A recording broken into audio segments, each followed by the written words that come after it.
काशीपुर नाम का एक गांव था। गांव में हरिया नाम का एक कुम्हार रहता था। हरिया मिट्टी के घड़े बनाता था और उसे बेचकर जो भी पैसे मिलते उससे वह अपने परिवार का पेट पालता था। इसी गांव में सेठ लालचंद भी रहता था।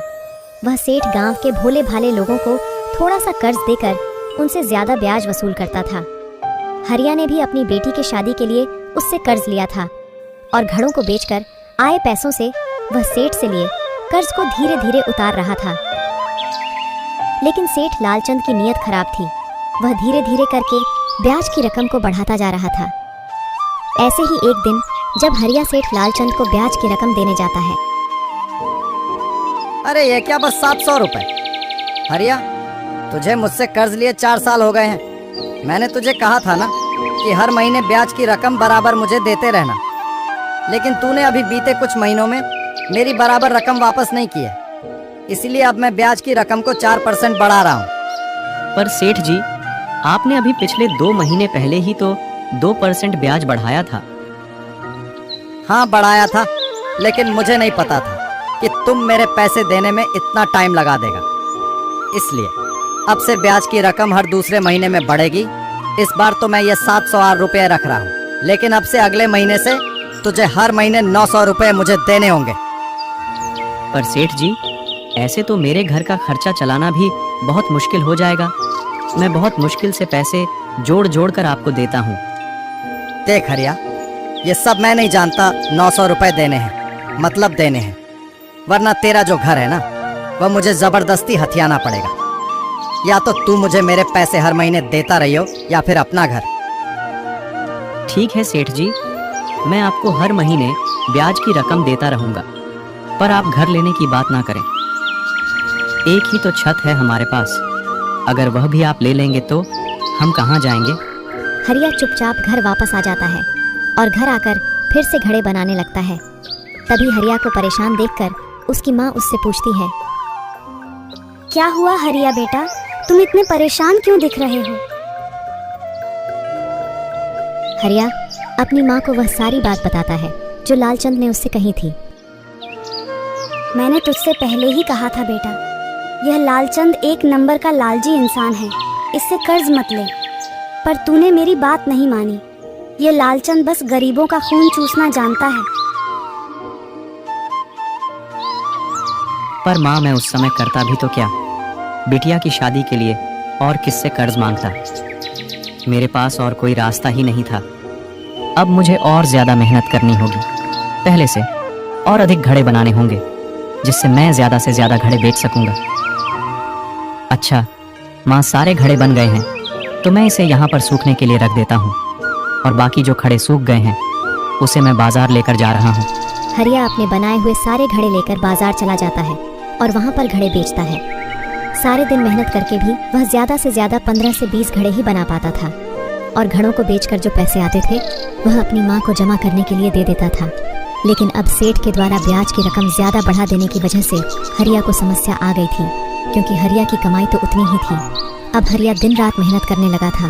वह दिन रात घड़े बनाने में लगा रहता, जिससे हरिया बहुत थक जाया करता था। ऐसे ही हरिया एक बार अपने आंगन में घड़े बना रहा था कि तभी एक बूढ़ा व्यक्ति उसके आंगन में आता है और उसे कहता है, बेटा, मैं अपने साथ कुछ मिट्टी लाया हूँ और मैं चाहता हूँ कि तुम इससे मेरे लिए मिट्टी की सुंदर सी बांसुरी बना दो। बाबा, मिट्टी की बांसुरी क्यों? बांसुरी तो बांस की बनती है ना? हाँ, लेकिन बेटा मैं चाहता हूँ कि तुम मेरे लिए मिट्टी की बांसुरी बनाओ। ठीक है बाबा, आप मुझे मिट्टी दे दो, इससे मैं आपके लिए बांसुरी बना दूंगा। आप कल तक इसे ले जा सकते हैं। ठीक है बेटा, मैं कल आता हूँ। ऐसे कहकर बाबा वहाँ से चले जाते हैं और बाबा के कहे अनुसार हरिया मिट्टी की बांसुरी बनाने में लग जाता है। थोड़ी ही देर में बहुत ही सुंदर सी मिट्टी की बांसुरी बनकर तैयार हो जाती है। अगले दिन बाबा अपनी मिट्टी की बांसुरी लेने आते हैं। बाबा ये लो, आपकी मिट्टी की बांसुरी बनकर तैयार हो गई है। बाबा उस बांसुरी को देखकर बहुत खुश होते हैं और बाबा हरिया से कहते हैं, यह बांसुरी तुम रखो और मुझे यह घड़ा दे दो। बाबा, पर आपने तो मिट्टी की बांसुरी बनवाई थी, फिर आप इसे क्यों नहीं ले रहे? वह बेटा, मुझे जिस काम के लिए मिट्टी की बांसुरी चाहिए थी अब मुझे इसकी जरूरत नहीं है।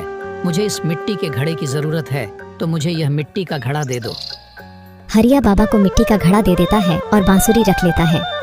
बाबा के जाने के बाद हरिया फिर अपने घड़ों के बारे में सोचने लगता है। वह बहुत परेशान था। तभी उसकी नज़र उस बांसुरी पर पड़ती है और हरिया घड़ों के बारे में सोचते हुए मिट्टी की बांसुरी बजाने लगता है। बांसुरी में से बहुत ही मधुर धुन निकल रही थी। जब हरिया की नज़र अपने घड़ों पर जाती है तो वह देखता है कि उसके आंगन में घड़े ही घड़े दिख रहे थे। हरिया को कुछ समझ नहीं आ रहा था। उसने फिर से बांसुरी बजाई। वह जितनी बार बांसुरी बजाता है उतनी बार आंगन में एक घड़ा बढ़ जाता है। हरिया की माँ यह नज़ारा देखकर बहुत आश्चर्य में थी। लगता है ये कोई जादुई बांसुरी है माँ। हाँ बेटा, लगता है ये कोई जादुई बांसुरी ही है। और वह बाबा भी कोई जादूगर या कोई महान गायनी होंगे जिसने हमारी मदद की है। आज हरिया के पास बहुत सारे घड़े थे। वह सारे घरों को लेकर बाजार जाता है और सारे घड़ों को बेच देता है। आज हरिया की अच्छी कमाई होती है। आज वह 2 गुना पैसा कमाता है। सारे पैसे लेकर हरिया घर जाता है और अपनी माँ को दे देता है। इसी तरह 1 महीना गुजर जाता है। हरिया ने बाजार में एक नई दुकान खरीद ली थी और वह वहीं पर घड़े बेचा करता था।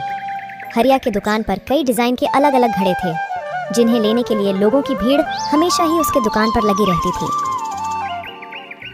ये लो पैसे, इस महीने बहुत अच्छी कमाई हुई है। इन पैसों को तुम जमा किए हुए पैसों में रख देना। कल सेठ लालचंद को ब्याज की रकम देने का दिन है। माँ, मुझे 900 रुपए दे दो। मैं सेठ के पैसे देकर आता हूँ। नहीं हरिया, अब तू सेठ को 900 रुपए नहीं देने जाएगा। इस महीने हमने बहुत अच्छी कमाई कर ली है, इतनी अच्छी कि हम उस लालची लालचंद की सारे पैसे एक ही बार में दे सकते हैं। ये सारे पैसे ले जा और उस लालची लालचंद का सारा हिसाब कर देना। माँ की बात मानकर हरिया सारे पैसे ले जाता है और लालची लालचंद का सारा हिसाब कर देता है। सेठ जी, अब मैंने आपका सारा हिसाब कर दिया है। अब आपका मेरे पर कोई भी कर्ज नहीं है। वह सब तो ठीक है, लेकिन ये बता कि तेरे पास अचानक से इतने सारे पैसे कैसे आ गए? कल तक तो तू 700 रुपए देने में भी बहुत आनाकानी कर रहा था और अचानक से सारा ब्याज एक ही बार में दे दिया। हाँ सेठ जी, क्योंकि मेरा व्यापार अब अच्छा चलने लगा है, जिससे मेरी अच्छी कमाई हो रही है। आप गरीब लोगों की मजबूरी का बहुत फ़ायदा उठाते हो। लोग मजबूरी में आपके पास आते हैं और आपसे पैसे उधार मांगते हैं, लेकिन आप तो बस गरीबों को लूटने में लगे रहते हो। आपने मेरी गरीबी और मेरी मजबूरी का बहुत फ़ायदा उठा लिया, लेकिन अब बस आज के बाद मैं आपसे कभी पैसे नहीं लूँगा। और हाँ, गांव के भी भोले भाले लोगों को तुमसे कर्ज लेने के लिए मना कर दूंगा, क्योंकि तुम झूठ बोलकर पहले कर्ज देते हो, फिर कर्ज का पैसा बार बार बढ़ाकर लोगों की मजबूरी का फ़ायदा उठाते हो। इतना कहकर हरिया वहाँ से चला जाता है। अब हरिया की जिंदगी पहले से बहुत अच्छी हो गई थी। हरिया ने गांव के भोले भाले लोगों को सेठ लालचंद की बुरी नीयत के बारे में बताया, जिससे गांव के लोगों ने सेठ लालचंद से कर्ज लेना बंद कर दिया। इस तरह वह बाबा के दिए जादुई बांसुरी ने केवल हरिया की जिंदगी को ही नहीं बदला, बल्कि गांव की हर लोगों की जिंदगी को बदल दिया।